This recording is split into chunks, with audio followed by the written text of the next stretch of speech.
Well, hello, everybody. It's Transformation Tuesday.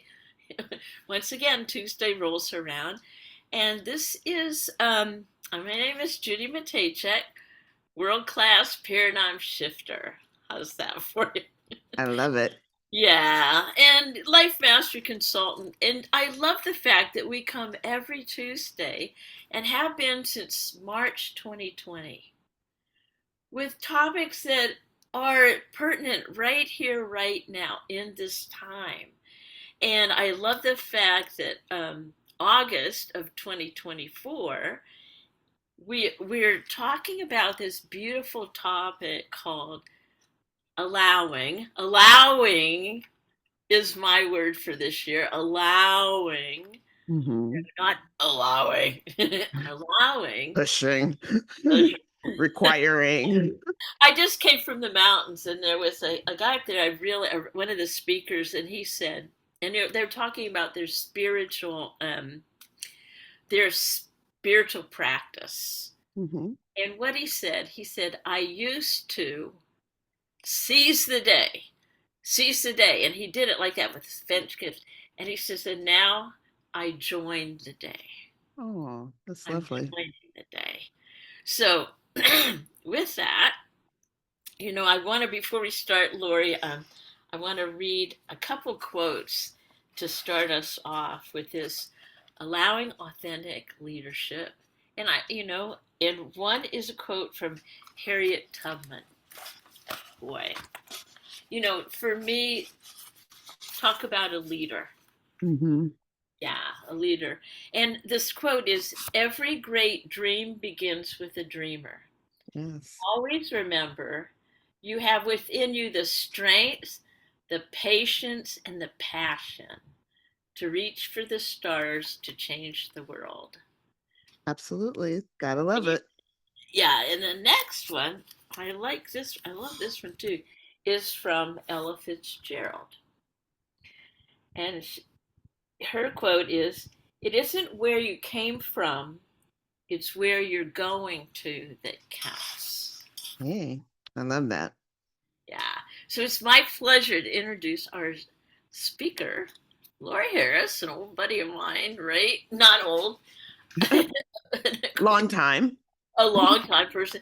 Yeah, and I want to read to you a little bit about Lori from her website, which is dynamic, by the way, that life isn't about so much, wait a minute, life is about so much more than existence. Now, decades ago, Lori left the comfort and security of a job to go to law school without a plan, but with a dream to really love her life. After 3 decades as a litigator, she's completely changed how she lives and how she serves. So that's what she's doing. I love this. She sings every day. She hosts concerts in her home. I love poetry jams are her jams. And after years of persuading juries and judges to rethink their perspectives for the benefit of the community and her legal clients, Lori right now is helping to free folks from physical and mental prisons. Yeah. Lori is a woman who wants to expand her ripple effect and her impact on the world, just as you do. So, with that, Lori, come on in here and tell us a little bit about where you came. This is August 2024. And tell us a little bit about your life and unfolding, and possibly about this whole leadership where you've had to lead yourself and others. Yeah. Oh, well, first of all, thank you so much for inviting me to be on your program. It's always an honor. I love what you've been doing, and I have so much respect for your consistency, for your desire to serve, and for your willingness to continue to show up week after week after week to shift paradigms because it's not an easy thing to do, but it's necessary. And I often tell my clients, I said, yeah, we have these operating systems that we're moving by, and they're part of the habits that help keep us alive. Some of them are good, some of them not so good. And it's kind of like the fish who's swimming around going, what's this thing? Water. Everybody's talking about this water thing. I don't see it. I don't know what they're talking about. And the truth is, all of us have these invisible patterns, invisible scripts, invisible ways of being. Some of them serve us and some of them don't. And my job is to help my clients discover where are the scripts operating in my own life and are they serving me? And if not, we unpack it and we go to a new groove and start anew. My clients, for the most part, are women who really love to serve. They love making the world a better place, as do I, and they want more out of life.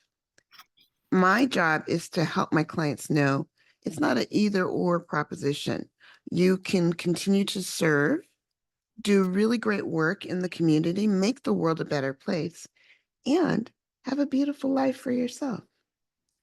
Enjoy the life that you've been blessed with, having great health, great relationships, and time and money to enjoy it all. That's what I work to make sure my clients know today's the day. Not today, not tomorrow, not next week, not someday. Today is the day. And that's what we work on.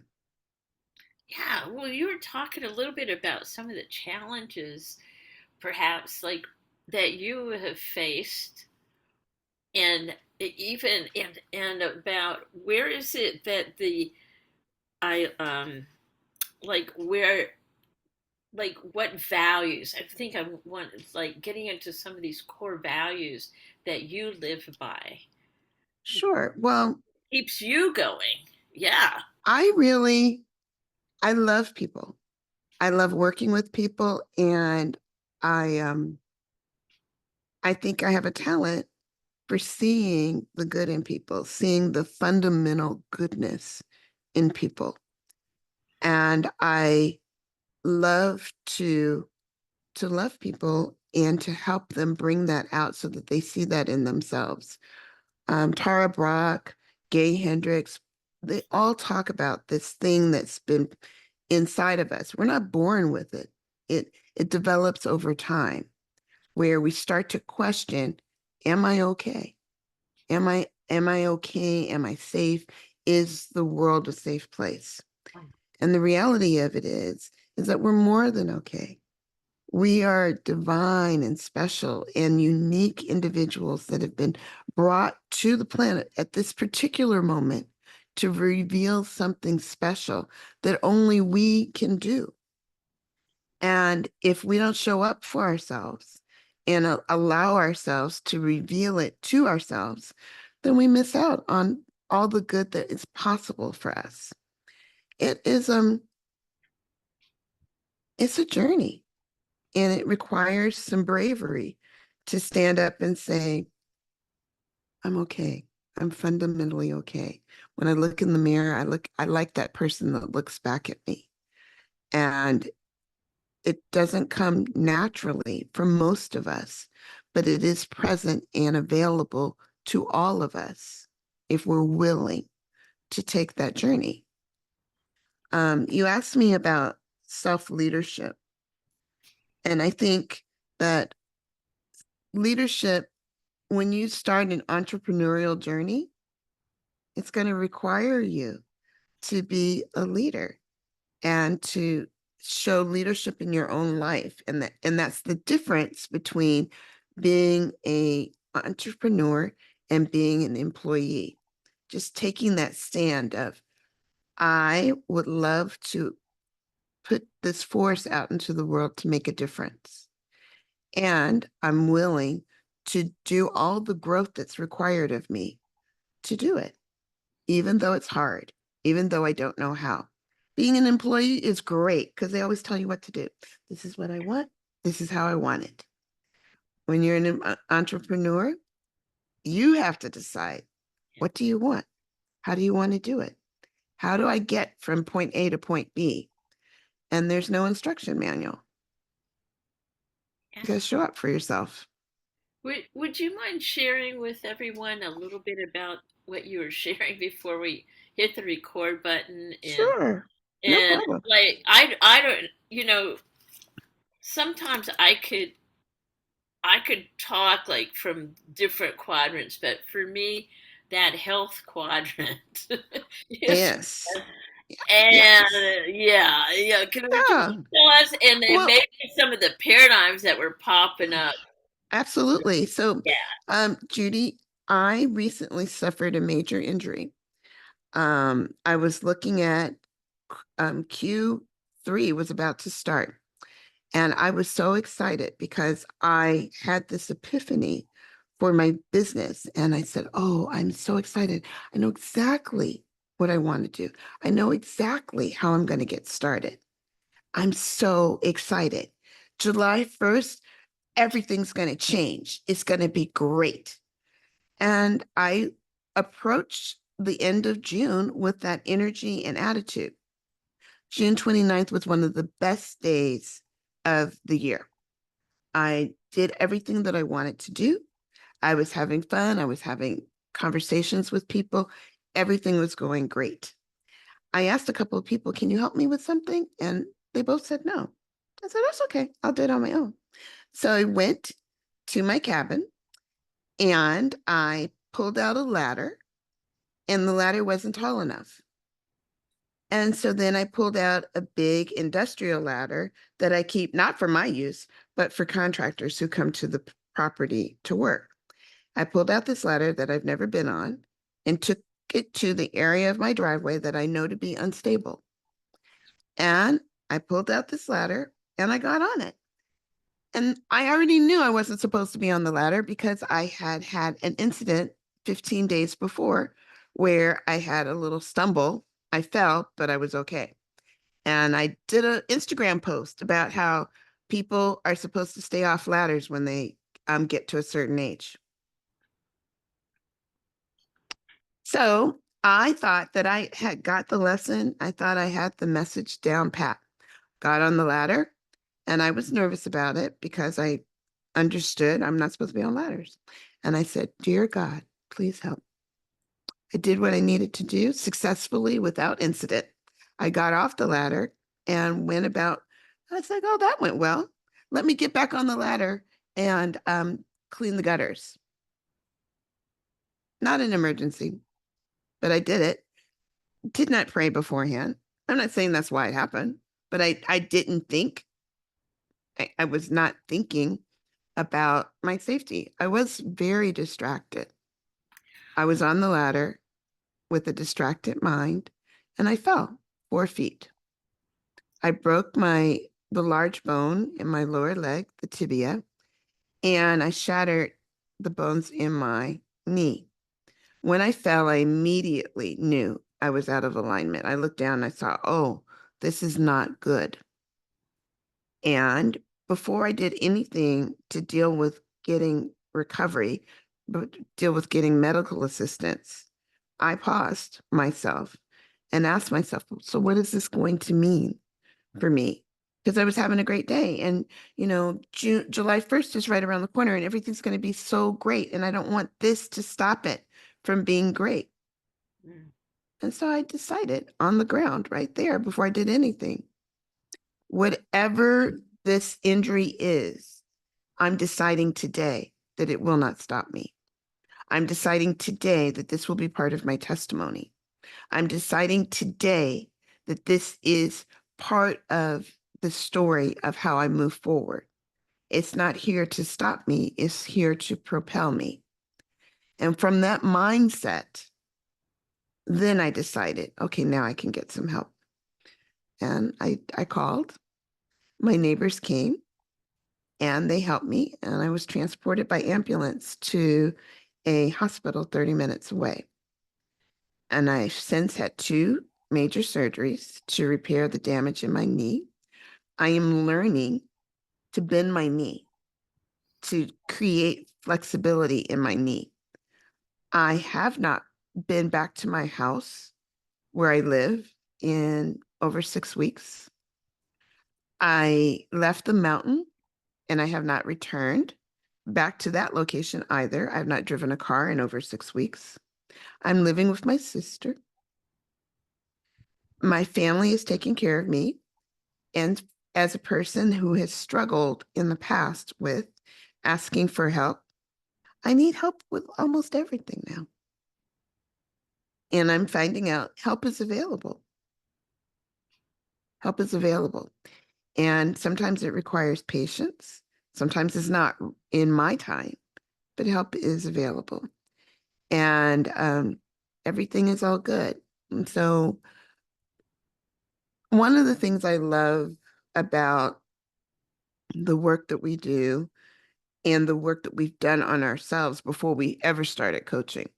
Before you ever start coaching, you get the benefit of being coached, which sparks that desire to want to coach others because it's so helpful. And one of the things that I love most and the benefit that I've gotten from coaching is to understand that I can hold multiple feelings at one time. Ooh, I want to know more about that. Okay. We were just talking like in the recovery process that I'm Mhm. involved in about right there feelings and emotions and judging whether they're good or bad, or like this whole judgment, like, oh, I shouldn't feel like this, I'm supposed to feel strong. Right.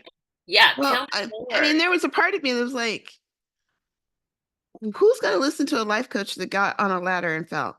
Okay, well, that's a dumb thought. First of all, everybody falls. And no life coach is perfect. No life coach is required to be perfect. So that's a dumb thought. It's like, okay, calm down, step away from the ledge. So that was part of it. But also, I mean, these are things that are happening as I'm lying on the ground. Like, oh God, this is so dumb. I'm so embarrassed. I can't believe it. I just said 2 weeks ago I wasn't going to get on ladders, and here I am again. So, all of that. But the more important thing is you've heard the term spiritual bypass.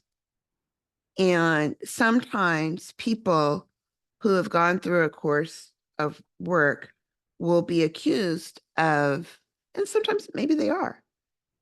But I think that what's happening is far more nuanced. It's possible for me to hold two feelings at the same time. I can be deeply disappointed in myself for falling, for getting on the ladder, knowing that it wasn't a good idea and doing it anyway. I can be deeply disappointed in myself. I can be sad and wish that I didn't have to do the recovery period. I can feel all of those things. Those are honest feelings. And on the other side, I can be grateful. I can be grateful that I have owned this cabin for less than 2 years, and I had so many phone numbers to choose from on my phone. I can be grateful that I had my phone around my neck and that I was able to make phone calls. The place that I fell, my driveway is lower than the street that goes by it. So had I not had the phone, I would not have been seen. I was between the building and my car, lower than the ground. No one would have seen me. It was dusk. It was starting to get dark. I so I but that didn't happen because I had my phone. So I called all these different people and one of them answered and came over and helped me. I was so grateful. I was grateful for the men who came in the ambulance and helped me. And a really nice young man. And he told me about his hopes and dreams and what was going on with him. He had a family of four, two dogs, a son, and he's working really hard. And I can feel compassion for him that he's working so hard and doing overtime in order to make ends meet. And I can want to have a world that provides for him better so that he doesn't have to work so hard. I can want that. At the same time, I'm looking down at my own knee and needing help. We are multifaceted individuals. We get to decide which wave we're going to ride. I could have decided to ride the wave of disappointment and self-loathing and anger, or I can decide to ride the wave that was uplifting. I live in an age and a time where breaking your leg isn't fatal, and there was a time when it was. I live in a time where doctors have more insight and skills and knowledge than they would have had years ago. I'm grateful for all those things. You know, I was so moved by the fact that, I worked for 20, over almost 30 years in one institution. And because of that, I have this great health insurance.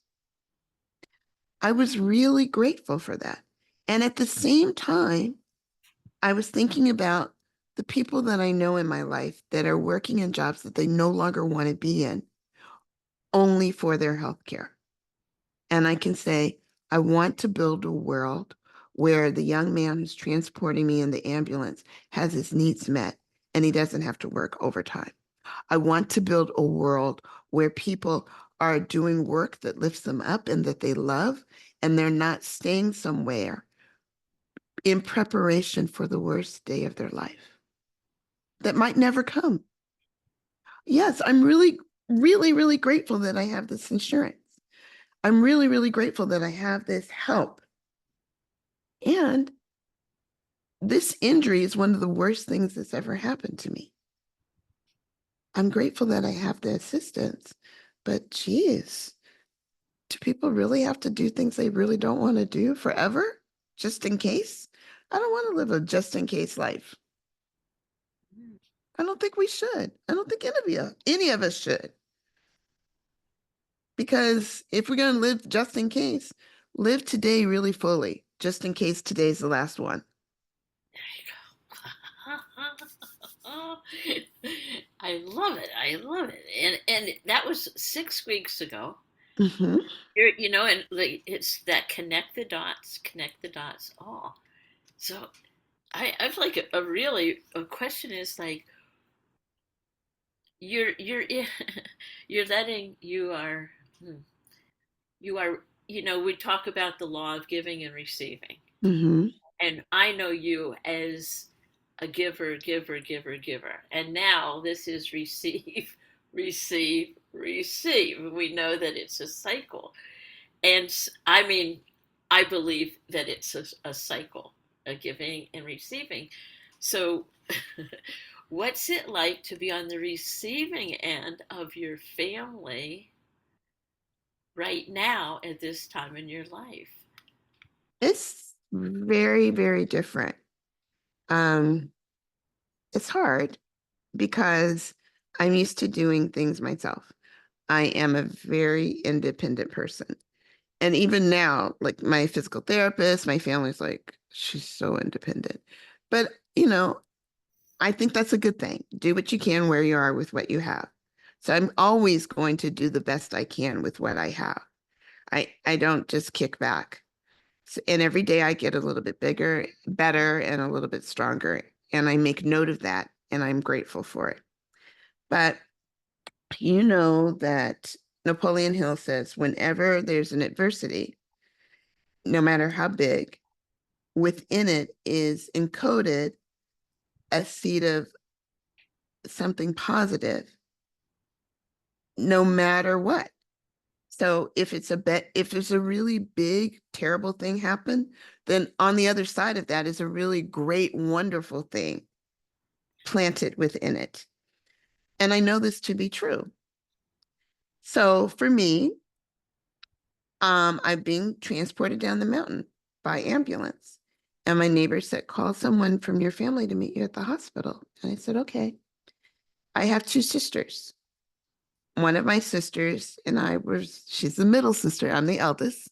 My middle sister and I remain close. My younger sister and I had been at odds for a long time. We basically had one word conversations. Yes, no, maybe so. We were not talking and hadn't been for 3.5 years since my father's death. And so when they said call someone, I called my middle sister. And when she came to the hospital, she showed up at the hospital with my other sister as well.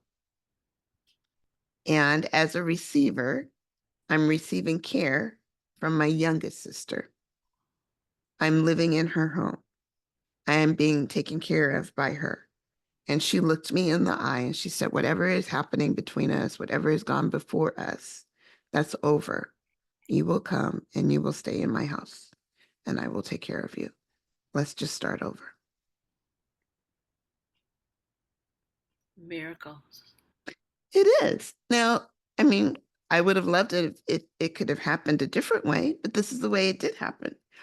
And I don't think that's the end. I think there's more good to come out of the situation. But that's one good right there already.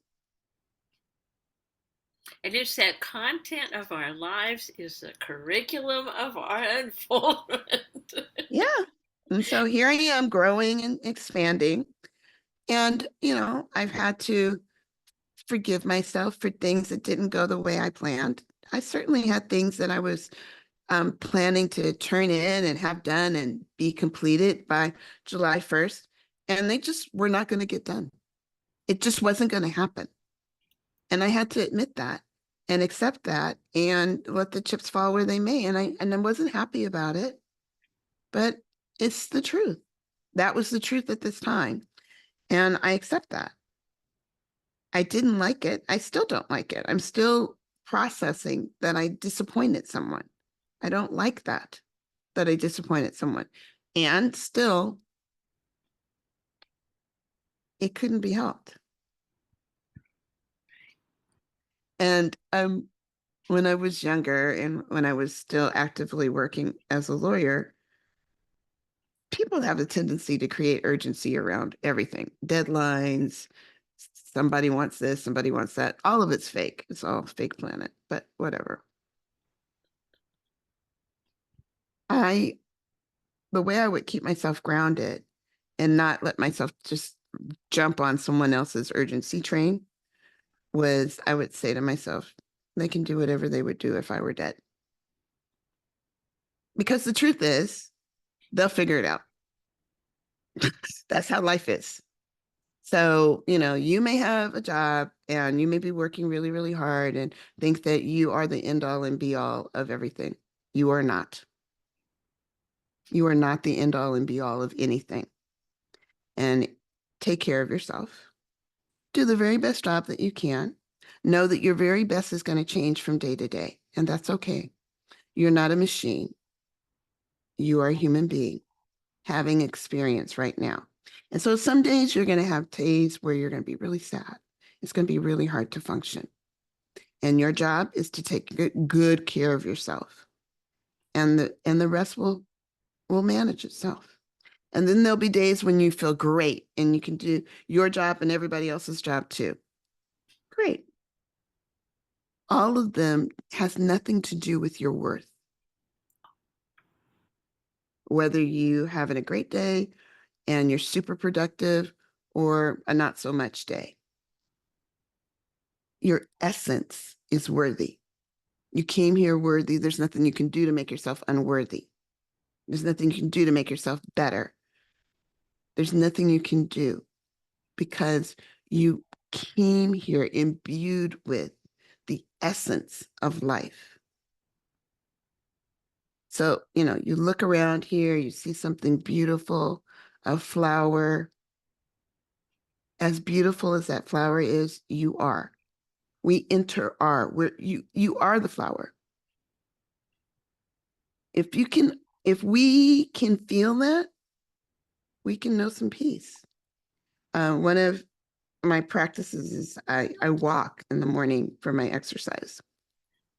And the group I'm a part of is called Girl Trek, and they want us to be able to walk a mile in under 15 minutes.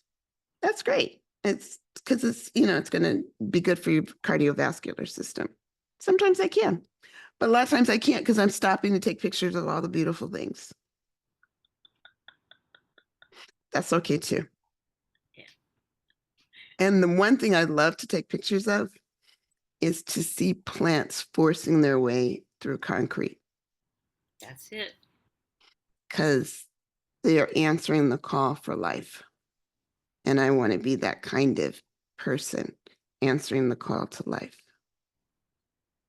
no matter the obstacles, no matter the darkness, no matter how hard the soil is, pushing, going, allowing, expanding. I love it.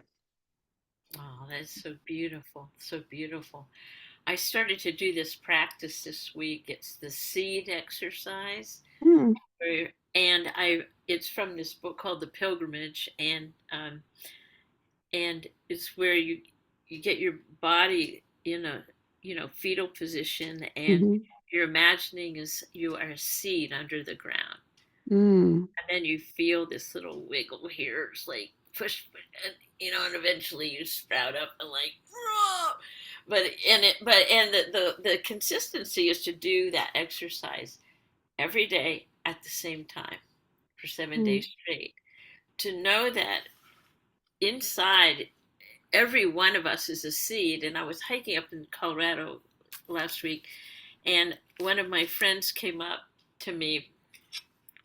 I didn't think I was going to make it, to tell you the truth. I knew I could because I've been working toward it. I've been doing that hike for 27 years. But, mm. there's always this doubt like, okay, Sure. can you do this? You're old. Anyway, I asked for help when we got Mm, up to 10,000 feet from these younger men. And I usually don't ask for help from men. mhm, I mean, yeah. mhm, And they helped me up, and we had a meeting up there. And when his name's Dylan, he said, "We've been friends for years." And he goes, "Hey, do you remember a long time ago when you gave me this acorn? And you told me that not every acorn will be an oak tree, a seed, but nurture it." And I said, I don't have any remembrance of that. But I it's like love that. it's like we've been doing this and not really knowing the effect on other people and your your family as well. And that, oh, it's the receiving now. Mhm. And it's graciously receiving. And I love that. So thank you so much for all this time that you've given your mission in life, and it's just begun. I love that. So, what, Lori Harris? It's this August 2024. What would you have our global community now that is grown and grown and grown since you've been on here last? What would you have us hold for you? And this is all about you asking for anything. Well, thank you so much. I appreciate that. This is a season of walking, and I thought I was going to have a summer of doing new things in my 60s, but instead, I'm going to have a season of learning to walk. And so I would invite everyone to walk with me. There is a power in walking. And I want everyone to experience the freedom and joy that comes from knowing that a walk is available to us. And Thich Nhat Hanh says, walk as if your feet are kissing the earth. And so be gentle with yourself, be kind to yourself, and walk on behalf of life. And we will walk with you in our thoughts and in our energy, and we are getting the energy going right here. And all you have to do, Lori, is to receive it. I receive There it. you go, receive, baby. I receive it. Woo, there it is. Mm, Seeing that beautiful body of yours just getting stronger and stronger every single day, and knowing that we're walking with you, for you, as you, because we are all one. Yeah. thank you. I receive it. And so it is. And so it is. Wow. Thank you so